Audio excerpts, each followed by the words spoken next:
La sociedad griega era esclavista, por lo tanto muy desigual. La componían dos grupos de personas, los libres y los esclavos. Los libres no pertenecían a nadie y podían ser propietarios de esclavos en función de su riqueza. Se dividían en dos categorías: los ciudadanos, que poseían derechos políticos, por lo que podían votar y elegir cargos públicos, así como ser elegidos ellos mismos como tales. En la polis de Atenas se consideraban ciudadanos a los hijos de padre y madre atenienses, pagaban impuestos y tenían la obligación de servir en el ejército. Muchos de ellos eran agricultores o comerciantes y constituían una minoría. Se estima que en el siglo V a.C., de los 400.000 habitantes que poseía Atenas, solo eran ciudadanos unos 40.000. Los no ciudadanos, que en Atenas recibían el nombre de metecos, eran inmigrantes y residentes en la ciudad. En Esparta se llamaban periecos. Eran hombres y mujeres libres, pero carecían de derechos políticos y no podían ostentar cargos públicos. Normalmente se dedicaban a la artesanía y al comercio. Algunos de ellos llegaban a ostentar grandes fortunas. Los esclavos. Esta parte de la sociedad estaba desprovista de cualquier tipo de derecho. Tanto hombres como mujeres de esa condición, muy abundantes en Grecia, estaban privados de libertad y eran propiedad de los hombres libres o del Estado. A la condición de esclavo se podía llegar de diversas maneras: por caer prisionero de guerra, por ser hijo de padre y madre esclavos, por deudas, rapto, etc. Las condiciones de vida de los esclavos eran muy variadas. No eran las mismas para un preciado esclavo que desempeñase funciones de preceptor o médico, que para otro no especializado, que trabajase en la agricultura o la minería. En cualquier caso, sus dueños poseían un absoluto dominio sobre sus vidas, y su consideración legal era la de mera mercancía.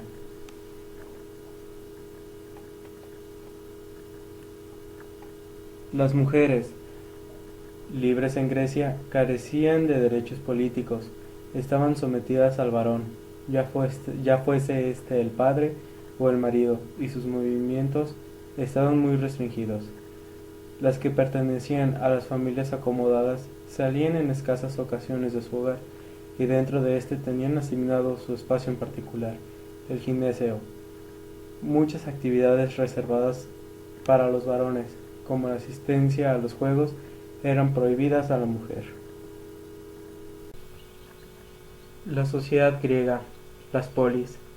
La antigua Grecia se componía de una gran cantidad de ciudades, estados más o menos independientes, también conocidas como polis.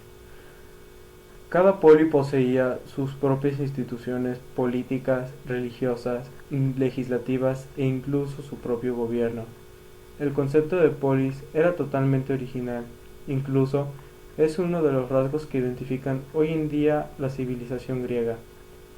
La ciudad para los griegos no era únicamente el centro político, religioso y cultural, sino una idea de vida, la forma más perfecta de sociedad civil, por la cual defendía con fiereza su independencia.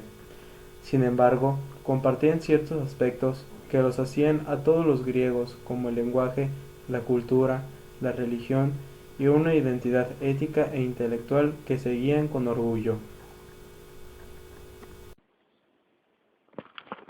Algunas de las polis más importantes fueron Esparta, dedicada a la guerra y entrenamiento militar; Atenas, dedicada al arte y la sabiduría. Aquí se instaura por primera vez la democracia como régimen político, siglo V a.C. Esta democracia era directa y no participativa. Los ciudadanos no elegían a sus representantes que tomaran las decisiones, sino que intervenían directamente en el gobierno, como una obligación cotidiana.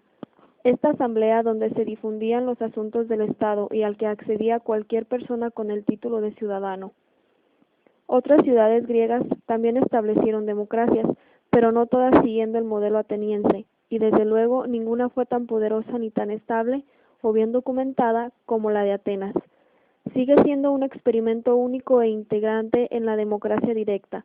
No obstante, la participación no era ni mucho menos universal, pero dentro de los que participaban apenas influía el poder económico, y la cantidad de gente involucrada era enorme. La opinión pública de los votantes estaba influenciada notablemente por la sátira política realizada por los poetas cómicos en los teatros. Los espartanos eran educados para formar parte del ejército. Los niños con buena salud eran entregados a la madre, pero discapacitados eran arrojados al barranco del Taygeto. A los 7 años, niños y niñas iniciaban su adiestramiento físico a cargo del Estado mediante carreras, saltos, manejo de las armas o lanzamiento de jabalina. La música formaba parte del adiestramiento, ya que consideraban que los ejércitos, entonando una canción marcial, asustaban al enemigo. Las adolescentes abandonaban el adiestramiento para ser educadas como madres de soldados. Durante 13 años, los muchachos se preparaban, teniendo que vivir una temporada en solitario en el campo y matar al menos a un hilota.